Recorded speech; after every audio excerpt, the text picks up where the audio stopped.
A little over a year ago, I was introduced to BUL Armory and immediately fell in love with the SAS2 TAC 4 1/4, which became my training gun, and I carried it in the winter time, swapping to the ultralight 3 1/4 for summertime, just because these guns are seriously sized guns. Well, one of the things I loved about this was the aluminum frame, and it made for a great carry option. However, some people wanted the same thing with the steel frame to have a little more weight out front in order to help with recoil control in competitions, or as kind of a duty feel versus the aluminum frame. 2024 is here, and as you guys saw in our coverage of the EWA Classic show in Germany a few months back, BUL Armory has now released that in the new TAC model of SAS2. Opening the now charcoal covered box instead of the tan, we get a now black range bag instead of gray. Get this out of here, I'll get the box out of the way, and we'll talk about this gun coming up next on GBGuns. Some of you are looking at the length of this video saying, sheesh, this guy must like to talk a lot. No, I go over a lot of things. In this video you will see the tabletop review and field strip. That includes what is in the box, what you get out of all of these things, like this case for example. We'll go over the manual, see if there's any special notes from there. Then we'll look at fit, finish, and feature of the pistol. We'll do some trigger talk. I'll show you how to field strip the thing. And we'll compare it against the older SAS2 TAC 4 1/4 that I've been carrying. These range bags that come with the higher end BULs are rather nice. You can see they've got body to them and structure and some strength in the walls. They're not hard or anything. The bottom's got a little bit of shape, but it's enough to hold on its own. Got a pocket here that I've used to stuff documents, things like that. The zipper pulls do have little eyelets in case you want to run a small lock through it. No, it's not going to get you through TSA, but yes, it could secure this bag if you felt the need to. It's nice to have that option. Up top we have loops for 6 magazines, which is a good thing because this comes with 4 magazines. Gun is well oiled, inside bubble wrap, inside a plastic bag to keep everything else nice, because it is humid over there and it's a long ride from Israel. This warning tag is on the trigger guard. It gets ripped off. This tells you not to do anything silly with the gun, basically. And here are the magazines. They come individually bagged to keep them nice, and a heavy-duty reusable chamber flag, not those ones that get trashed after the first use. Let me unbag these real quick. And I did that to show you that all 4 of the magazines come with these new +2 base pads. They look pretty slim, almost flush, but they are a +2 base pad. And keep in mind that BUL Armory pistols do not use the standard 2011 pattern of magazine. They have their own pattern that is already higher capacity than the standard for the same size. So you get quite a bit of capacity crammed into something that looks, feels, carries, and holds like a more regular capacity magazine. In this big zippered pouch, you get more zippered pouches. It keeps everything nice and clean and organized. You also get a couple decals, a little tool for disassembly, more on that later. You get the blank cover plate because they come without a plate on that. I think that's a nice consideration. A lot of optics ready guns come with the plate already on and Loctited down, and then you have to fight to get it off, especially if there's assembly grease already on there.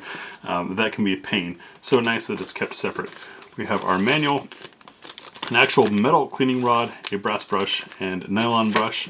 And then here are the plates for the new B.A.O. BUL Armory optics system. I'll pull one of these out to show you briefly, and then we'll get more into it later on. If you're curious about specs on all of this stuff and which plates, all of that, check the pinned comment over at gbgunsdepot.com. Will be the full review with all of that detail. You notice that hole in the middle there and how thin these are.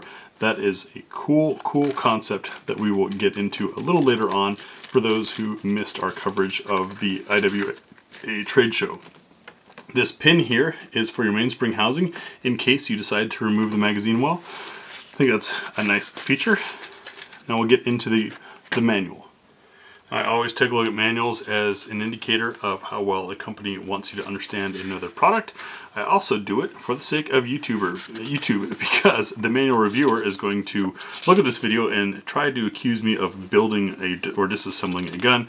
And what I'm showing when I flip through these pages here is that the processes and steps that I'm taking are no different than what is part of the end user experience and required for safety and to ensure proper usage of the pistol. What I did not see in here was any mention of plus P ammunition.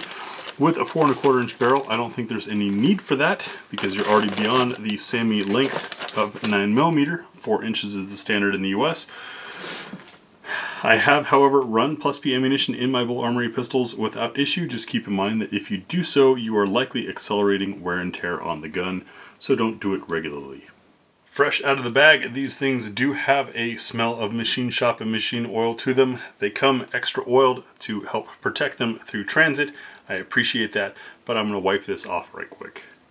Now, these little optics plates, which I think BUL Armory should petition to turn into an emoji for the BUL Armory optics system, you notice have a hole in them and this notch up here. You also notice that there's these swells on the slide. That's to compensate for that extra wide thread pattern on some setups. And what I like about this, and has me and many others excited about it, is that knob in the middle takes all of the force of the optic wanting to shift. You see, the problem with mounting an optic top down on a firearm, as we have been doing for years, is that means all of the reciprocation stress on the optic is shear stress on the screw. Screws are a clamping force item and meant to stretch a little when you tighten them down.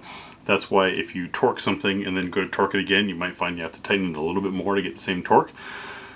However, screws are not meant for shear stresses laterally from the sides. And so without something like this, as the slide reciprocates and that little bit of mass from your optic going back and forth is trying to change directions, etc., it's stressing the screws.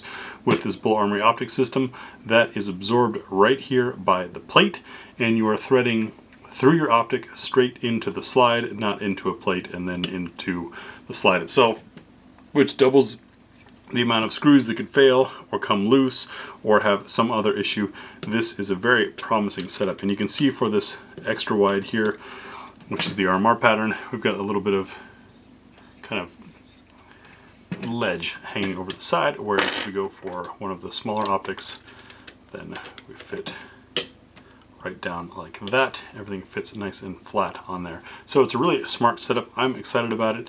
Now that I've covered that, I'm going to throw the blank plate on here because I will run this, at least initially, without an optic, so that I'm reviewing the gun objectively as a firearm, not a firearm optic combination. Pardon my neighbor, folks, I've already waited 10 minutes. My neighbor's one of those people that believes that Subarus still need to be idled for 10 minutes before running them and after driving them. Anyways, what we have here is some lineage. This is the previous model, SAS2 TAC 4 1/4, and for 2024 we've been divided. We have the EDC model now with the aluminum frame that is most akin to this, and we now have the TAC. So to cover differences between the previous year and the TAC, the subject of this video, I'll move this out of the way, but wanted to show you that there is an equivalency to the old 4 1/4 SAS2 TAC that I loved so much. So to keep things fair, keeping the previous model series out for comparison, since this is what you've probably seen before and more familiar with. Right off the bat, we can tell that with the TAC, we have a full length dust cover. That's going to add some extra weight, some extra rail space as well. And this is a steel frame, whereas the previous year was aluminum. If you still want aluminum this year, then you got to look for the EDC model. We've got that. We have a change in serrations. We went from the rather sharper classic ledges to these sort of scallops that were first introduced on the BUL Armory Axe C Tomahawk, which we've also reviewed. I like these. They allow plenty of space for flesh when grabbing on without any potential sharp edges, whereas these require somewhat of a 90 degree. They weren't quite 90 degree, you can tell they rounded them a little bit to not rip you up, but having run this gun in high round count classes with lots of drills, I can tell you that you might get some tenderness if you've got computer hands on this one, whereas this is going to be a little bit softer for you.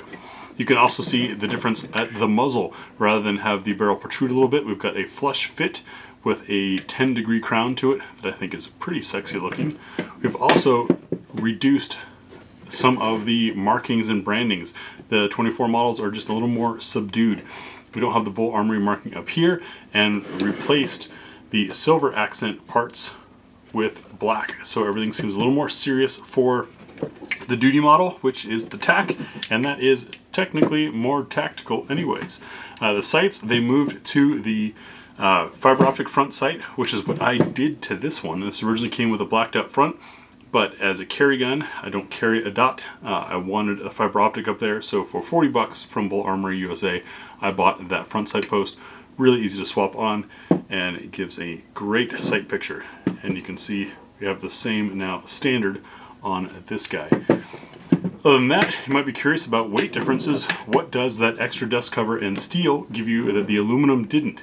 If you're wondering why someone might want to consider this, that weight is good for recoil control, helps against muzzle flip, and generally makes for a steadier handling gun, whereas a lighter weight is a little bit quicker to whip around. Splitting hairs on differences for some people, for others it makes a big difference. So let's see what that difference is. And I'm going to wear these with the magazine in them, since the TAC comes with the aluminum base plate, whereas the previous had the polymer. So with the magazine, empty magazine in it, we've got 1 pound 13.5 ounces, and the new TAC with steel, 2 pounds 3.4 ounces. So we've got a few ounces of difference where you're really going to feel it, and that is on the nose of the gun and a little bit maybe on the base of the gun. If you're worried about holsters, you're like me, you've learned that spending a little extra on a holster usually is worth it and makes a difference. Don't worry, as long as you have a straight cut like this one here, this is my winter holster from the TAC 4 1/4, then this full length dust cover still works, so you still have your holster. And now we can get on with our standard tabletop review. So with the slide locked to the rear, do we have magazine release or ejection? It is release. The good news is, with a metal bodied magazine in a polymer frame, it drops out. Aluminum base plates should help with the drop. I also notice you see that little cut there. That lines up perfectly with the magazine well bump there. So should you be panicking and forgetting how to clear a Type 3 malfunction, you can strip and rip to get that out. Alright, coming around the front of the gun, that beautiful, beautiful muzzle. 10-degree crown and bull barrel. If you're not familiar with a 1911 argument between bull barrels and bushing barrels, bull barrels are heavier. They are also a little trickier to machine, but the plus to that is you're adding non-reciprocating weight, which tends to make for a flatter shooting gun. When you couple that with this extra large dust cover going all the way to the end and it being steel, this should be a pretty flat shooter. Additionally, you see we have a full length guide rod in there. That's even more weight down front, and man, that's smooth. Plenty of rail space up front, as I've already shown. We have some texturing on the front of the trigger guard for those who like to grab that way, and a rather nice double undercut, which fits really well. I tend to stuck my thumb in that little groove right there to try to hold on, but I don't think I'll need to so much with this gun. Since we're here and I always forget, let's jump into the trigger talk. Now these are advertised as having up to 3 pounds of weight. I really don't care about weight unless it's below 3 or over about 10. I found it generally doesn't affect my performance for defensive shooting. Competition shooting might be a little bit different. BUL Armory makes excellent triggers. You see we have light take up there to the wall. Very crisp break, and our reset. Very short. Right back onto the wall, what you would expect from a high-end 1911. Back to the gun. Our magazine release protrudes a little bit and is threaded if you want to put an extension on there. We've got plenty of texturing on the front strap, and I love the way this magazine well serves as a scoop for my hand to keep my pinky from getting a little too low. I wear XXL gloves. What I have learned from Ms. Tia, who has significantly smaller hands, is for her, that's a resting spot for her support hand to tuck in there, which both gives great control against muzzle flip. This magazine well is removable. As you saw, the BUL Armory includes a different pin if you want to get rid of it, but as you can see, it actually does contour nicely to the polymer, and the polymer itself has a little bit of funneling on there as well. Main spring housing is flat and checkered. We have an extended beaver tail safety, and these springs are fairly light. I have not had an issue with my other BUL Armories in training courses and events with not deactivating the safety, but I use a modified Weaver-ish stance. So those of you that want to try to hold on to the gun by clamping on the sides, you might have a tougher time, because remember, the gun is trying to move forwards and backwards. It's not trying to expand. That's why I grip on the back of the gun and the front of the gun. But anyways, I digress. We've got a nice skeletonized hammer there, slide to frame fit. We have a little bit of play, not terrible, doesn't rattle. And that sight picture that you guys saw earlier, our safety is ambidextrous and very positive, very firm click. You're not going to accidentally deactivate that or accidentally activate that, which is a good thing because this would be carried cocked and locked. And on the right side, we do have a small cut there that could serve as a witness window. The camera will focus right through there, but that's about it. And as shown earlier, all of the labeling and markings are nice and subtle on this. Now we'll field strip the gun and take a look inside. To field strip a 1911 with a full-length guide rod, you're either going to need a small tool like this one provided by BUL Armory, or a custom paperclip like this one that I've been using for years. I use it on several guns and it forms to the gun each time, which is why I like it. They're cheap, they're easily replaceable, but it is a nice touch of BUL Armory to include this little one. I'm going to stick with my paperclip because it works for me. Alright, start by locking the slide to the rear, and there is a small hole on that guide rod right in there.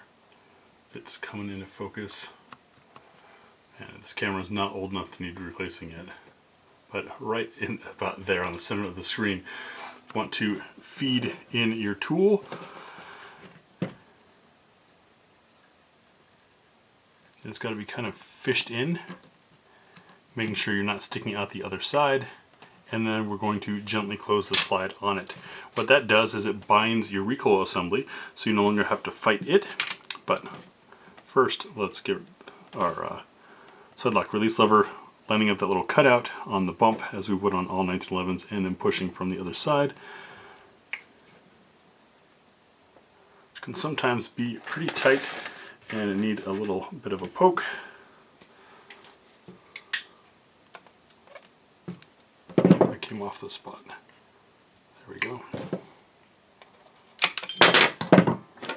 With that lever out, now we can bring the slide off of the gun and take a look at our frame assembly. Being that it's all steel, that's nice. It should be good and rugged. Man, I can feel the weight difference in this, and came with some slight lubrication on it.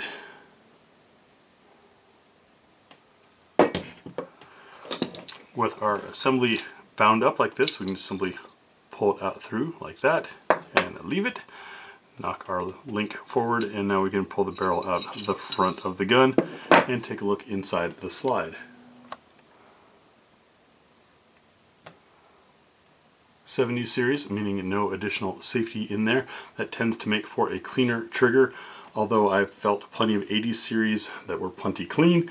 It's just a more classic way of doing a 1911.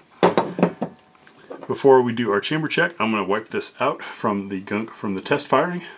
Much better. Now, chamber fitment test, I'll be using some Liberty Ammunition Civil Defense. This is nickel plated, that's for corrosion resistance, also reduces friction. But what we want to listen for first is a nice plunk, like that. Make sure that we can rotate the round freely, which we can, and then we're looking at how much of the chamber on that shoulder, or how much of the brass behind that shoulder is fully supported, and we can see all of it, at least as much as you can do on a 1911 type action, which is excellent. That helps make for more complete, consistent combustion. It also means that should you have a case rupture, rather than the case wanting to blow out into your hand, it's sending the forces down the barrel, which is where I generally like to keep that stuff going anyways. As I reassemble this by inversing the disassembly, I'll talk about what you'll see in the range video. I've already talked to Miss Tia to make sure that she can be available, so you'll get 2 different shooters' opinions. Absolute first shots through the gun, no preps, no warm-ups, no highlight reels on this channel. We are journalists, not influencers. So you'll see our absolute first shots through the gun. We'll do full magazine +1, see how these new base plates run, and the gun runs fully stuffed while sighting the ammunition we're using, so you know that any success or failure could be partially from that ammunition. Again, no tricks or punches pulled on this channel. Then we'll do what's for dinner, our trademark test to see what the gun will eat. That involves 10 additional loads, from appropriate to possibly inappropriate for the gun, just to see how it runs. Take it over to our 6-inch spinner target for sights and trigger control. Then do some practical accuracy, 5 shots from 7 yards, before giving you our concluding thoughts. Any questions you have about specs or additional details about the gun, check the pinned comment. As always, the full review will be over at GBGunsDepot.com, and those publish long before these videos in most cases. So that's the place to watch if you want to keep on track. The only people who get to see videos sooner than that are the patrons, because of course they help keep this channel running. Thank you guys for 9 years of support, and we'll see you on the range.